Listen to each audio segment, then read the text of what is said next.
সালাম আলাইকুম। আমার এক প্রবাসী চাচা গত কিছুদিন আগে আমার কাছে 2500 টাকা পাঠাইছেন। তো আমি ওদেরকে পাই নাই, ওরা বাড়িতে থাকে না, তাই ওদেরকে টাকাটা দিতে পারি না। এখন আজকে বৃষ্টি হচ্ছে, প্রচুর বৃষ্টির কারণ দিয়েও আমি ওর কাছে আসছি, আইসা ওনার টাকাটা আমি ওনাকে দিয়ে দিলাম। ওই আমার এক প্রবাসী চাচা হয় আমার গ্রামেরই, তাই আমি টাকাটা তারা বুঝে দিচ্ছি। আর যদি কেউ পারেন পারলে ওদেরকে সহযোগিতা করবেন। আল্লাহ হাফিজ, আসসালামু আলাইকুম। কাটবেন না।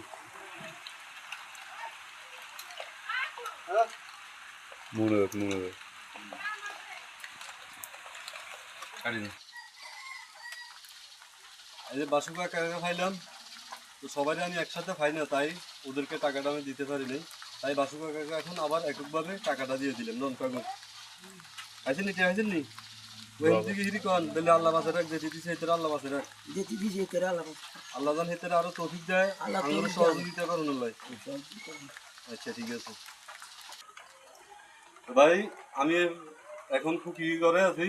আমার এক বাতিজা টাকা দেওয়াতে ওই খুকিকে আমি বাড়িতেও পাই না, ওই আলতাফ আলী বাড়ির বুবিকেও আমি বাড়িতে পাই না, আমাদের বাসার কাকাকেও বাড়িতে পাই না।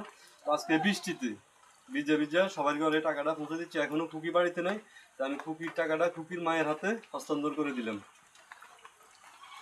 আর সবাই ওদের জন্য দোয়া করবেন। এই যে খুকির ঘরের অবস্থা বেশি একটা ভালো না, যদি পারেন একটু সহযোগিতা করবেন। আল্লাহ হাফিজ, আসসালামু আলাইকুম।